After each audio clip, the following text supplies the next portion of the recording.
Hello दोस्तों, कैसे हैं आप? मज़े में? मैं भी हूँ। तो लास्ट लेक्चर में हमने क्या देखा? लास्ट लेक्चर में हमने देखा language education and language politics.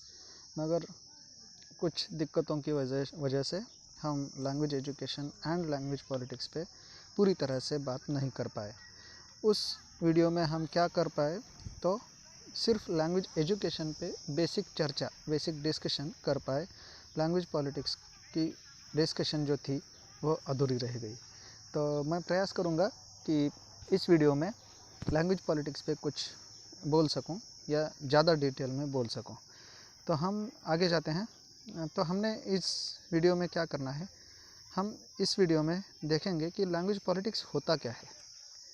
मतलब पॉलिटिक्स जो डोमेन है, जो पॉलिटिक्स एक एरिया है, एरिया ऑफ स्टडी, तो उसमें बहुत काइंड्स है, उसमें बहुत क्षेत्र है अभ्यास के।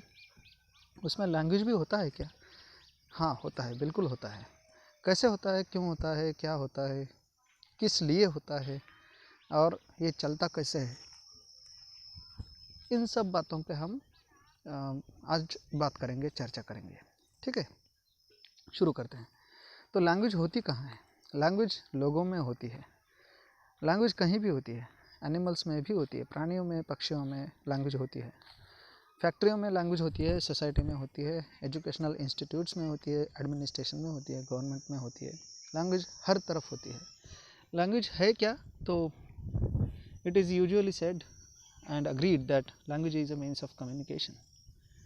तो लैंग्वेज के थ्रू हम क्या करते हैं? कम्युनिकेशन करते हैं। लैंग्वेज एक क्या होता है? एक साधन होता है, एक माध्यम होता है कम्युनिकेशन करने के लिए। वो किस में कम्युनिकेशन होता है?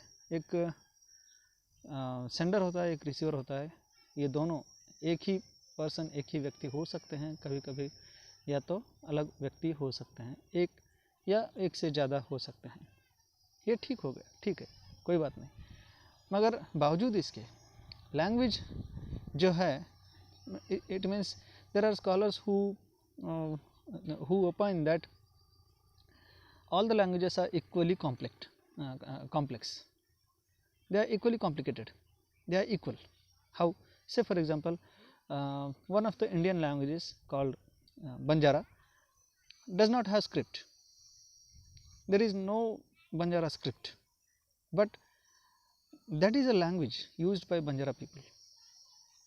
Other languages like Marathi, Hindi, English, Telugu, Kannada have their own scripts, but Banjara language does not have. Then isn't Banjara language a language? Is it only a dialect or kind of language? No, it is a language. Say for example, nowadays some of the scholars are working on grammar of Banjara language. They are they are writing books in Banjara language, but still Banjara language could not establish itself as a language. Does it mean that it is not a language? It is not capable for becoming a language? Absolutely not. It is capable. How? Banjara language भी उतनी ही complicated है जितनी मराठी, हिंदी या English है, तेलुगु है। उसका एक अपना मैकेनिज़्म होता है।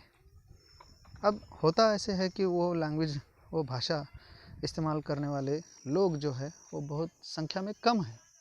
तो ठीक है ना, संख्या में कम है, इसका मतलब ये तो नहीं है कि वो भाषा ही नहीं है, ऐसे नहीं है। उसका भी एक अपना ग्रामर होता है, उसका एक अपना मैकेनिज़्म होता है, स्टाइल होती है।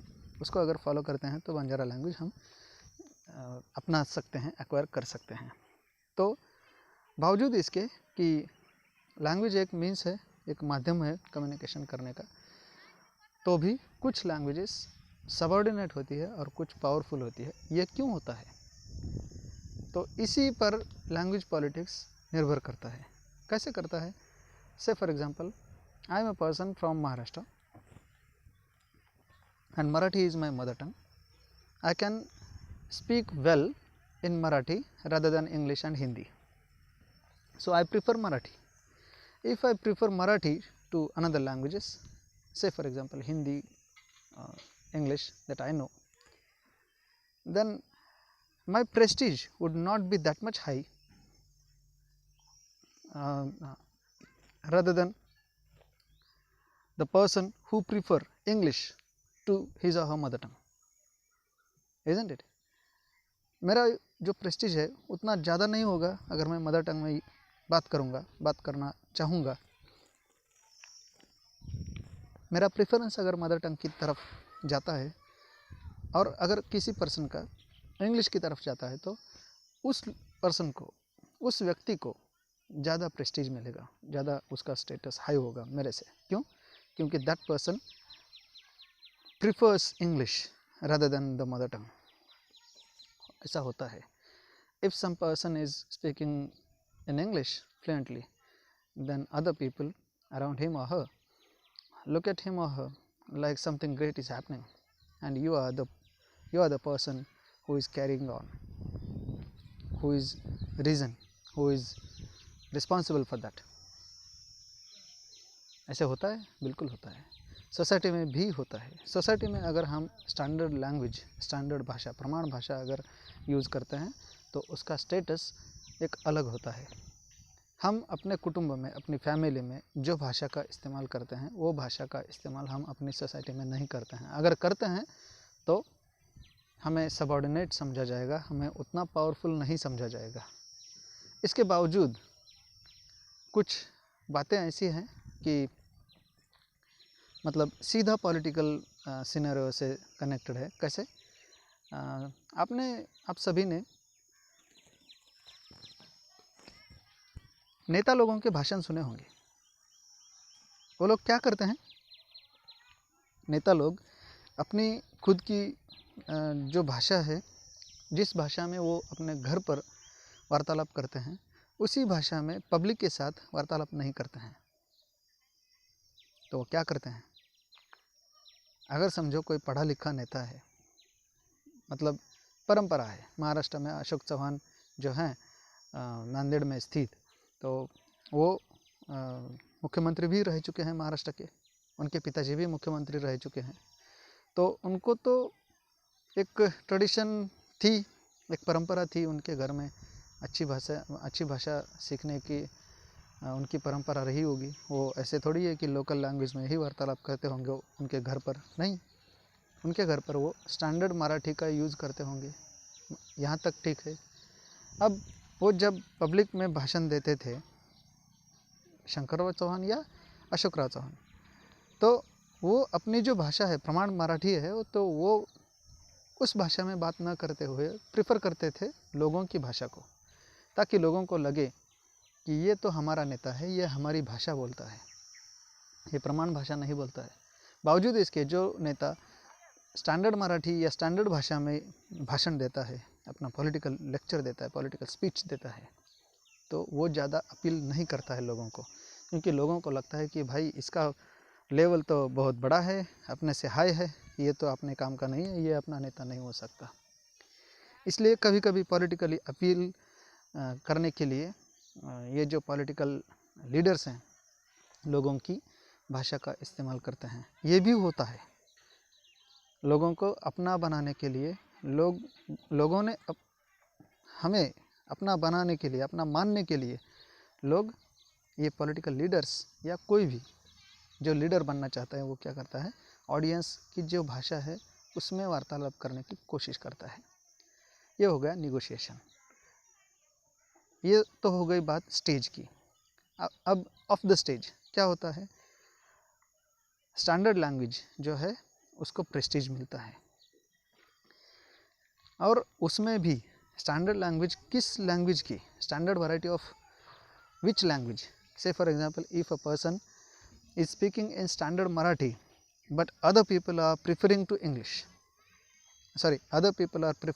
to Marathi or Hindi, then the person who is preferring Marathi will be in problem, because he will not get that much privilege that is offered to the people who are preferring English.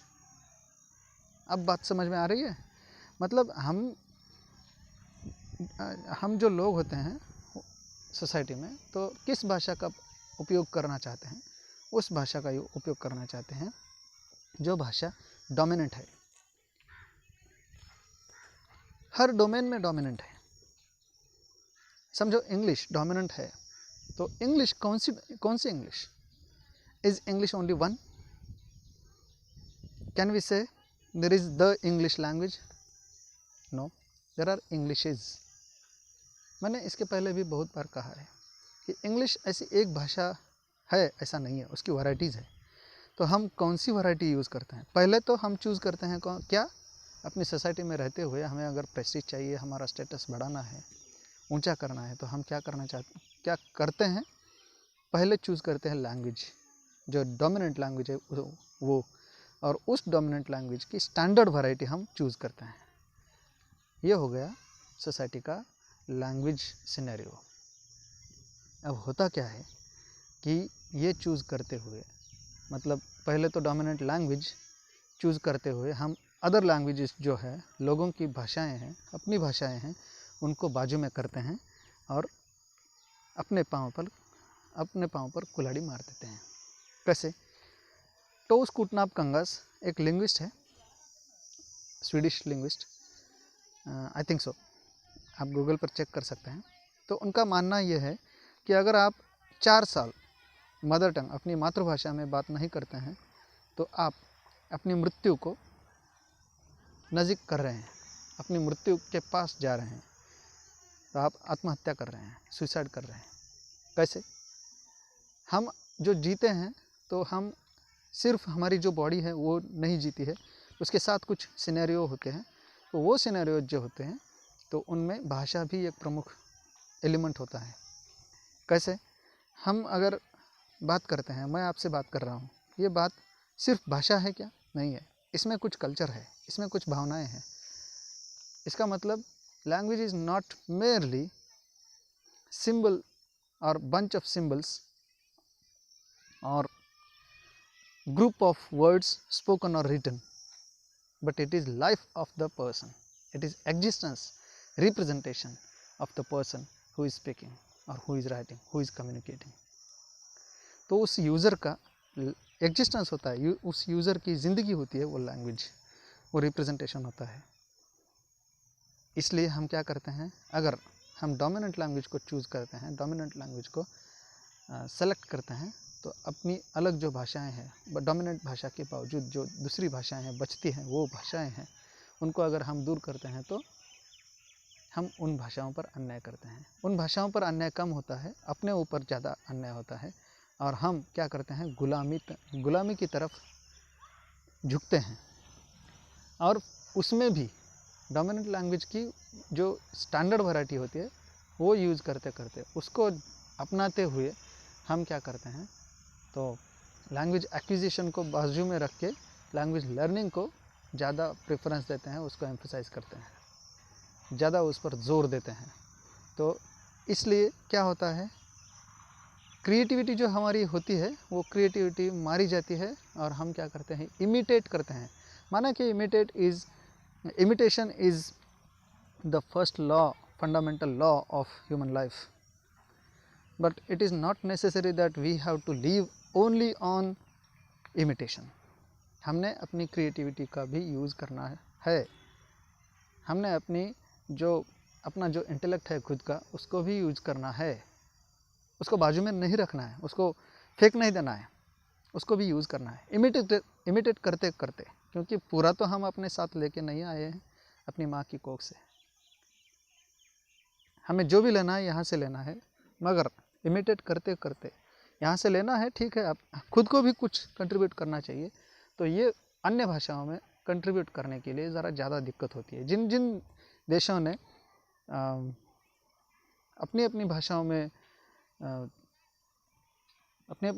में वार्तालाप किया है, अपनी अपनी भाषाओं का use किया है, इस्तेमाल किया है, उन देशों ने, आप देख सकते हैं, उन देशों ने प्रगति की है।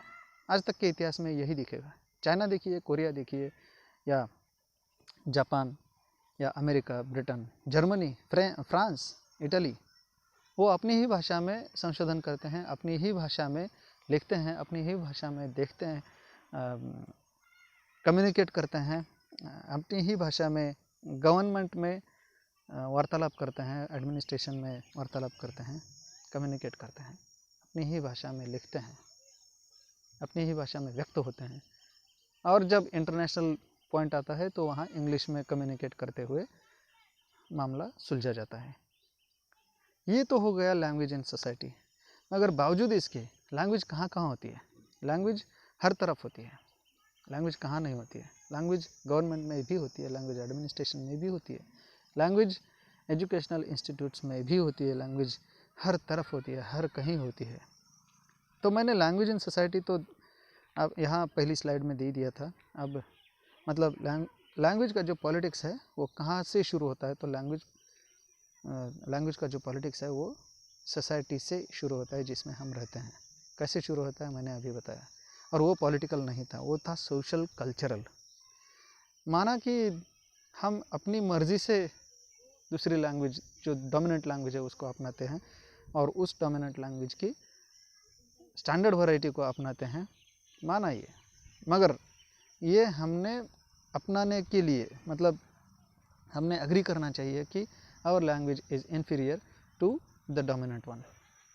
हम अपनी ही भाषा को इन्फीरियर मानने के लिए हम बाध्य बनाए जाते हैं, और जो बाध्य बनाए जाते हैं तो वो किसकी तरफ से? जो डोमिनेंट लैंग्वेज के जो प्रोपोनेंट्स हैं वो बनाते हैं हमें, और वो क्या करते हैं तो हमें ऐसे बाध्य बनाते हैं वो मानने के लिए कि ये नेचुरल है।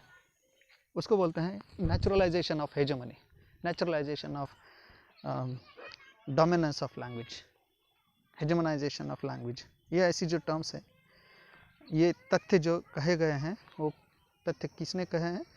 तो ये हमें ग्रामशी ने बताए हैं, एंटोनियो ग्रामशी, जो कि in the beginning of 20th century was imprisoned for 11 years. He was an Italian and he wrote bulky document. His writing was encoded differently, and later after his death later it was encoded and now translations are available on the internet.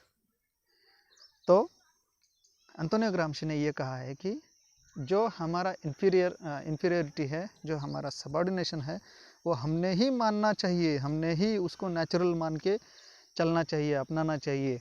और जो dominant varieties है, dominant कुछ भी, language हो, people हो, style हो, fashion हो, education हो, तो ये हमने दूसरों का डोमिनेंस अपनाना चाहिए मेंटली और मटेरियली।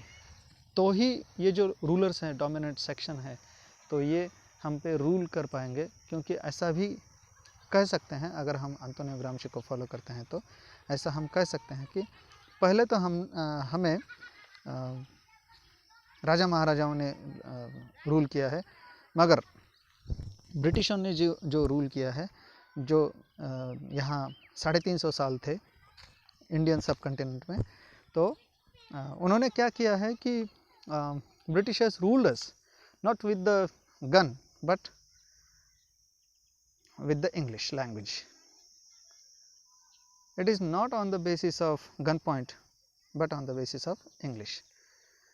इसका मतलब यह है कि गन पॉइंट पे ब्रिटिशों ने हमें रूल नहीं किया है, तो इंग्लिश की मदद से हमें रूल किया है। कैसे?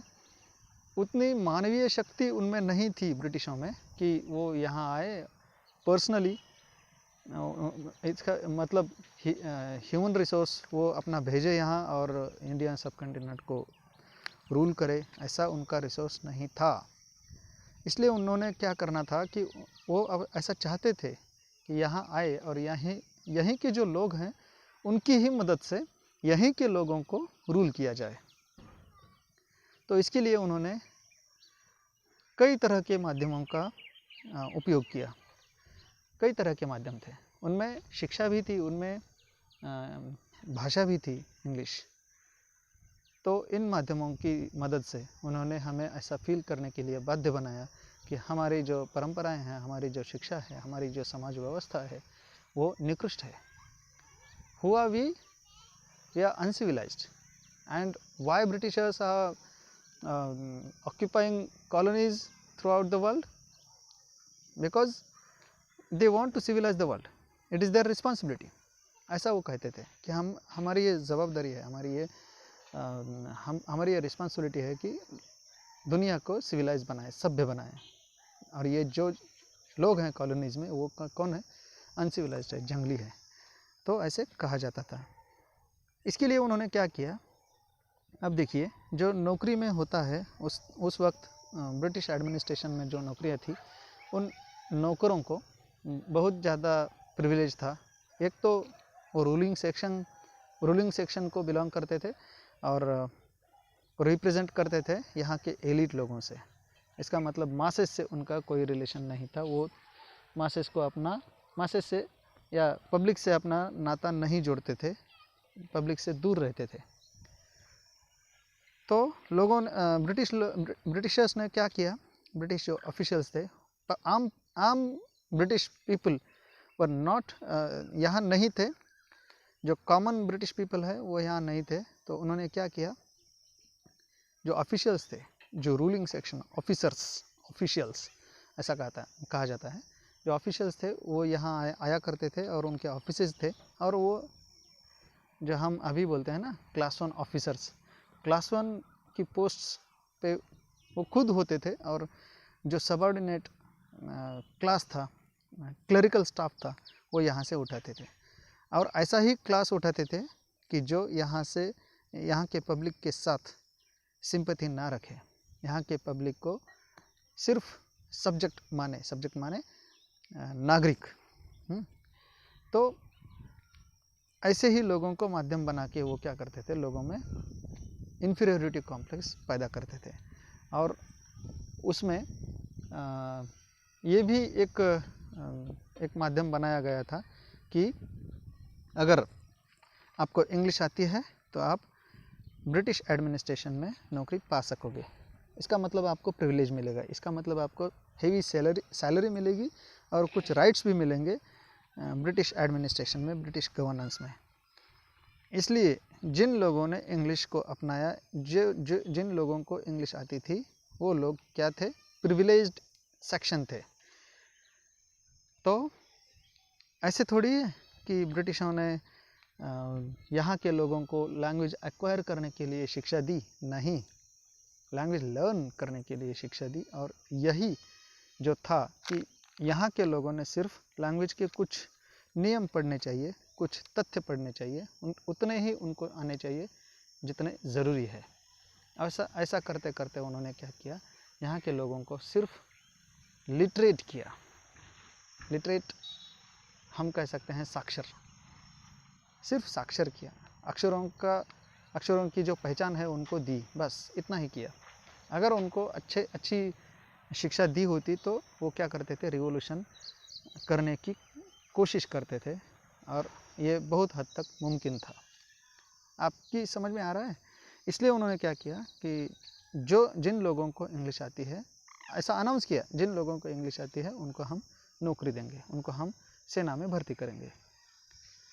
अब सेना में भर्ती है तो इसका मतलब राइट्स मिलेंगे, कुछ अच्छा खाना कपड़ा मिलेगा, रहने को जगह मिलेगी, सैलरी मिलेगी लोगों को। और ये जो रूलिंग सेक्शन है वो भी हमें ज़्यादा तंग नहीं करेंगे। और जो डकैती वगैरह थी और पहले से जो भारतीय समाज में कुछ जातिगत रूढ़ियाँ थी, कुछ बुरी प्रैक्टिसेस थी, उनसे भी छुटकारा मिल सकता था।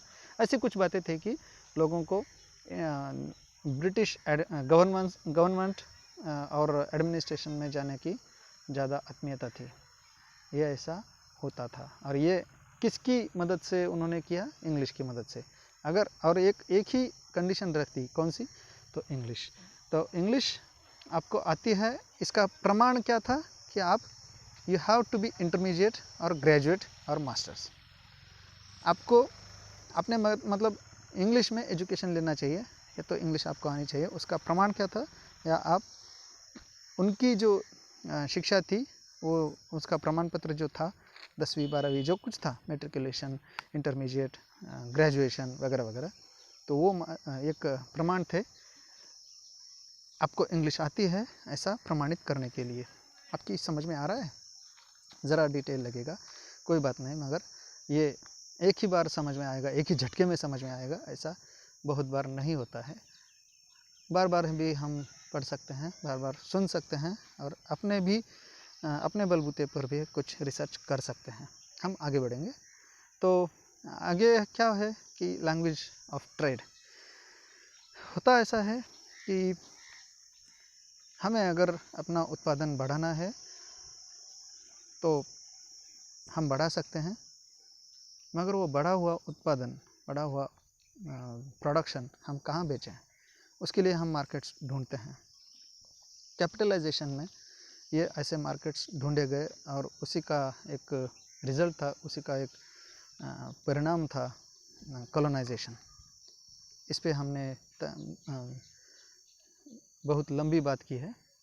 तो जो ट्रेड है, ट्रेड क्या करता है, हमें डेवलपमेंट करने के लिए मदद करता है, ऐसे कहा जाता है और बहुत हद तक ये सत्य भी है, वास्तव है। मगर यह ट्रेड किस भाषा में होना चाहिए, तो इंग्लिश में होना चाहिए। Why? Because nowadays we are living in the process of globalization and English has become a global language, so that we have to use English language while making trade at international plane. तो ऐसे होता है कि international level पे अगर आपको trade करना है, व्यापार करना है, बिजनेस करना है, तो आपको इंग्लिश आनी चाहिए। अगर नहीं आती है तो यू आर इन्फीरियर। ऐसे प्रसारित किया गया, ऐसे कहा गया और लोगों ने भी मान लिया। क्यों? क्योंकि कल्चरल जो कैपिटल था वो तो कॉलोनाइजेशन में, पीरियड ऑफ कॉलोनाइजेशन में हो चुका था, इसलिए कल्चरल पॉलिटिकल एक डोमिनेंस जो था, प्रिविलेज था, वो इंग्लिश को मिला था और अब ग्लोबलाइजेशन ने उसको लेबल लगा दिया। अब ये जागतिक भाषा हो गई। जागतिक भाषा होने की वजह से अब हो ऐसा गया कि हर किसी को, जिसको ट्रेड करना है, जिसको बिजनेस करना है, वो ऐसे मान के चलता है कि हमें इंटरनेशनल लेवल पे ट्रेड करना है, इसलिए हमने क्या करना है, बचपन से ही इंग्लिश को अपनाना चाहिए, हमने इंग्लिश को फॉलो करना चाहिए। और फिर ऐसा होता है कि इंग्लिश को फॉलो करते करते, इसका मतलब हम एक्विजिशन के लिए अगर प्रयास करते तो हमें उतनी दिक्कत नहीं आती, मगर एक्विजिशन के लिए प्रयास न करते हुए हमें लैंग्वेज लर्निंग के लिए प्रयास हमसे करवाया जाता है, इसलिए हमें बहुत हद तक दिक्कतों का सामना करना पड़ता है और हम बाध्य होते हैं उन दिक्कतों को फेस करने के लिए। आपकी समझ में आ रहा है? चलो आगे बढ़ते हैं। अब लैंग्वेज ऑफ ट्रेड की जो लैंग्वेज है वो भी प्रभावित करती है हमें किस भाषा में और किस भाषा का एजुकेशन लेना चाहिए इसके लिए। अब किस भाषा में एजुकेशन लेते हैं, किस भाषा में शिक्षा लेते हैं, इसका इससे क्या ताल्लुक़ है? तो इसका ताल्लुक़ यह है कि जो माध्यम भाषा है, मीडियम ऑफ एजुकेशन है, वो बहुत हद तक हमारा जो एग्जिस्टेंस है, हमारी ज़िंदगी है, हमारी लाइफ है, उसको प्रभावित करती है। कैसे? तो ऐसे करती है कि मैंने जो बताया, the language we speak, we use is not merely symbol और bunch of phonemes, but it is existence, it is representation, it is life of the user. इसलिए ट्रेड जो है, इंटरनेशनल ट्रेड जो है, उसमें प्रिविलेज पाने के लिए हम ये मान के चलते हैं कि इंग्लिश हमें आनी चाहिए, और इसके लिए हम यह भी मानते हैं कि हमें अपनी भाषा का यूज़ नहीं करना चाहिए, अपनी भाषा का उपयोग नहीं करना चाहिए। इसका मतलब सिर्फ ऐसा नहीं है कि सोसाइटी में प्रिविलेज पाने के लिए हम डोमिनेंट लैंग्वेज और उसकी प्रमाण वैरायटी, स्टैंडर्ड वैरायटी को अपनाते हैं। इसका मतलब ये भी नहीं है कि सिर्फ पॉलिटिक्स में या गवर्नमेंट में या एडमिनिस्ट्रेशन में प्रिविलेज पाने के लिए ही हम डोमिनेंट लैंग्वेज और उसकी स्टैंडर्ड वैरायटी को अपनाते हैं। इसका मतलब ये भी होता है कि हम मटेरियल प्रोग्रेस करने के लिए भी डोमिनेंट लैंग्वेज और उसकी स्टैंडर्ड वैरायटी को अपनाते हैं।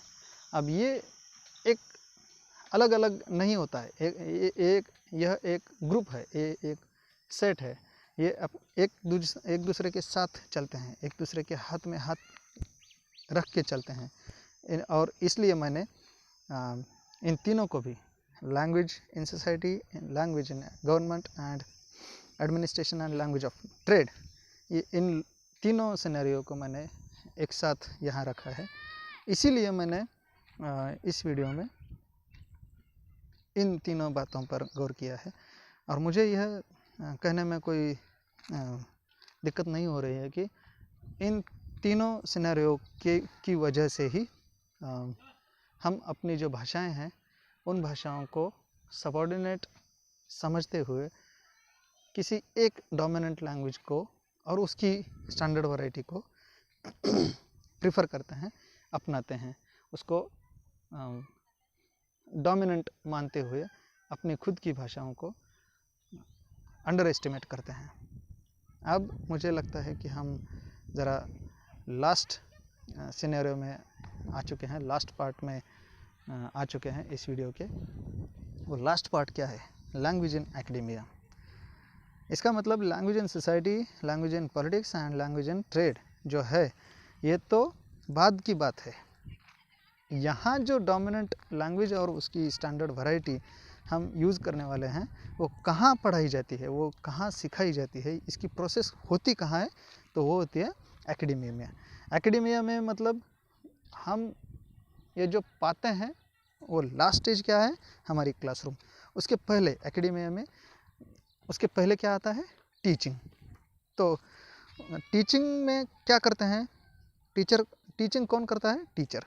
तो टीचर को पहले ये कन्विंस करना चाहिए, मतलब टीचर से कन्विंस किया जाता है, टीचर को कन्विंस किया जाता है कि इंग्लिश को आप डोमिनेंट मान के चलो, और उसमें भी इंग्लिश की एक वैरायटी को स्टैंडर्ड वैरायटी मान के चलो। इसके लिए क्या किया जाता है? तो जो बुक्स हैं, एकेडमिक बुक्स, और जो सिलेबस है उसको भी एक जगह सेंट्रलाइज किया जाता है और उसका माध्यम इंग्लिश रखा जाता है। मैं इस वीडियो में मैंने क्या किया है? मीडियम ऑफ एजुकेशन ऐसा कहा है, मैंने कहीं भी मीडियम ऑफ इंस्ट्रक्शन नहीं कहा है, क्योंकि मीडियम ऑफ इंस्ट्रक्शन ट्रेनिंग में होता है, मीडियम ऑफ एजुकेशन एजुकेशन में होता है। यहाँ एजुकेशन दिया जाता है, और मीडियम ऑफ एजुकेशन अगर इंग्लिश हो, मीडियम ऑफ एजुकेशन अगर फॉरेन लैंग्वेज या अदर लैंग्वेज हो, तो वो लैंग्वेज हमें आनी चाहिए, हमने उस लैंग्वेज को अपनाया हुआ होना चाहिए। बहुत हद तक ऐसा इंडियन एकेडेमिया में होता नहीं है, इसलिए हमें जेपर्डी का सामना करना पड़ता है, दिक्कतों का सामना करना पड़ता है। एकेडेमिया में होता क्या है? एकेडेमिया में forcefully the medium of education is prescribed English, forcefully. आपको पसंद हो या ना हो, आपको अगर टीचिंग करनी है तो आपको इंग्लिश में ही टीचिंग करना पड़ेगा। अभी जो इंजीनियरिंग और मेडिकल कॉलेजेस हैं, medical institute, Indian engineering, medical या आर्किटेक्चर या एजुकेशनल इंस्टीट्यूट्स जो हैं, मैनेजमेंट वगैरह, तो उनमें मीडियम ऑफ एजुकेशन के तौर पर किसको प्रेफर किया जाता है? इंग्लिश को। क्यों? क्योंकि लर्नर्स का ऐसा कहना होता है कि अरे भाई, आप ज्ञान दे रहे हो, हमें नॉलेज दे रहे हो, हमें नॉलेज नहीं चाहिए, नॉलेज चाहिए मगर उसके साथ हमें इंग्लिश लैंग्वेज भी चाहिए। Why? Because we want prestige in society, we want recruitment in government, we want our part in government, we want recruitment or employment in administration, and we want privilege in the international trade, so that we want English language rather than other languages। तो ऐसा होता है, और ये भी उनका ऐसा कहना अपने दिल से नहीं होता है, वो नेचुरली नहीं होता है, वो इम्पोज किया होता है, वो फोर्सफुली उनको कन्विंस किया होता है। तो वो जो कन्विंस होते हैं तो ऐसे ही नहीं होते हैं, उसके लिए कल्चरल कैपिटल यूज़ किया जाता है, उसको आइडियोलॉजिकल स्टेट एप्रेटिसेस जो हैं वो भी यूज़ किए जाते हैं। आइडियोलॉजिकल स्टेट एप्रेटिसेस जो हैं वो कहाँ आते हैं, हमें कहाँ मिलते हैं? लुई अल्थुज़र के एक ऐसे में मिलता है, उस ऐसे का नाम है आइडियोलॉजिकल स्टेट एप्रेटिसेस, ऐसा ही कुछ है, आइडियोलॉजी एंड आइडियोलॉजिकल स्टेट एप्रेटिसेस, ये उस ऐसे का नाम है, टाइटल है। उसमें हम पाते हैं कि not only with the help of forcive forces but also with ideological apparatuses, the ruling section rules the subjects। ऐसा इसका मतलब जो फोर्सिव फोर्सेस है, रिप्रेसिव स्टेट एप्रेटिसेस है, सिर्फ उनकी मदद से ही नहीं तो आइडियोलॉजिकल स्टेट एप्रेटिसेस की मदद से भी, या उन दोनों की मदद से, ज़्यादा पार्ट इसमें, ज़्यादा जो शेयर है उसमें, इस प्रोसेस में, तो वो आइडियोलॉजिकल स्टेट एप्रेटिसेस का होता है। और इन दोनों की मदद से ये जो रूलिंग सेक्शन है वो रूल करता है, वो प्रिविलेज पाता है, प्रिविलेज को अपने मेंटेन करता है, ऐसे कहा गया है। इसके साथ हमें और कुछ मिलता है मिशेल फुको की राइटिंग्स में। मिशेल फुको ने जो पावर थियोरी कही है, पावर नॉलेज, उनकी जो बुक है, और इसके साथ और भी कुछ बुक्स हैं, तो आप देख सकते हैं मिशेल फुको की जो बुक्स हैं उनके टाइटल्स बहुत अच्छे हैं, वो भाते भी हैं, समझो archaeology of knowledge, discipline and punish, like that. तो ये जो हैं ये बुक्स इंग्लिश में भी अवेलेबल है, इंटरनेट पे आप देख सकते हैं, PDF मिलती है, पढ़ सकते हैं। इन सब बातों से मुझे ये कहना है कि जो एकेडेमिया है, इन एकेडेमिया में हमें क्या मिलता है, तो एक डोमिनेंट वैरायटी ऑफ लैंग्वेज मिलती है, और वो वैरायटी ऑफ लैंग्वेज कौन सी होती है, तो स्टैंडर्ड इंग्लिश होती है। स्टैंडर्ड इंग्लिश का मतलब अभी किस तरफ झुका हुआ है, अमेरिकन इंग्लिश की तरफ झुका हुआ है। इसके पहले किस तरफ झुका हुआ था, ब्रिटिश इंग्लिश की तरफ झुका हुआ था। और अभी जो एकेडेमिया में लैंग्वेज है वो इंग्लिश है, मगर वो कैसी लैंग्वेज है, वो एक मैकेनिकल लैंग्वेज है। कैसी लैंग्वेज है, वो एक इम्प्रिजन्ड लैंग्वेज है, वो क्रिटिकल लैंग्वेज नहीं है। अगर कोई इंडियन ऑथर बुक लिखता है तो उसको ब्रिटिश लिटरेचर या इंग्लिश लिटरेचर के कैटेगरी में नहीं रखा जाता है, उसको उसके लिए एक कैटेगरी क्रिएट की जाती है, उसका नाम होता है इंडियन लिटरेचर इन इंग्लिश, ऐसे कहा जाता है। इसका मतलब ब्रिटिश इंग्लिश या अमेरिकन इंग्लिश का जो प्रिविलेज है वो अभी भी वैसा का वैसा ही है, उसको कोई धक्का नहीं पहुंचा है। आई बात समझ में? और हमने क्या करना चाहिए, तो बावजूद इसके कि हम बावजूद इसके कि हम इंग्लिश में लिखते हैं, इंग्लिश में बात करते हैं, इंग्लिश में सोचते हैं, इंग्लिश में पढ़ते हैं, हम प्रिविलेज सेक्शन में नहीं जा सकते, या हमारा जो समावेश है तो प्रिविलेज्ड सेक्शन में होता नहीं है, ऐसा है। और वो होने के लिए हमने कोशिश करनी चाहिए, हमने कंसिस्टेंटली कोशिश करनी चाहिए, प्रयत्न करने चाहिए, प्रयास करने चाहिए कि उस मेन स्ट्रीम में हम जाएं और हम भी डोमिनेंट बने। ऐसे होता है, बहुत बार होता है, और इसी को बोलते हैं लैंग्वेज पॉलिटिक्स।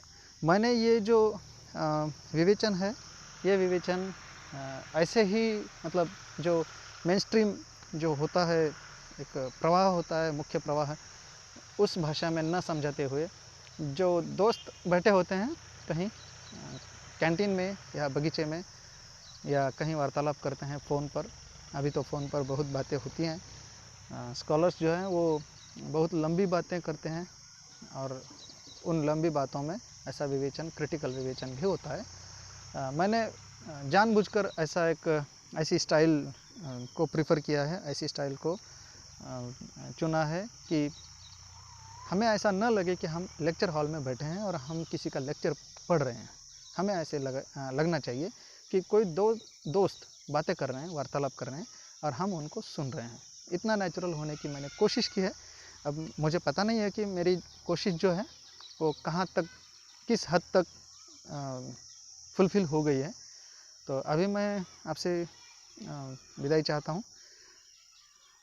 जाने से पहले मैं ये कहना चाहता हूँ कि अगर आपको ये लेक्चर पसंद आया, ये वीडियो पसंद आया, तो लाइक कीजिए, हो सके तो कमेंट कीजिए, और अगर चैनल को सब्सक्राइब नहीं किया है तो सब्सक्राइब कीजिए, क्योंकि जो वीडियोज़ आते हैं मेरे चैनल पर तो वो वीडियोज़ की नोटिफिकेशन आपको मिलती रहेगी।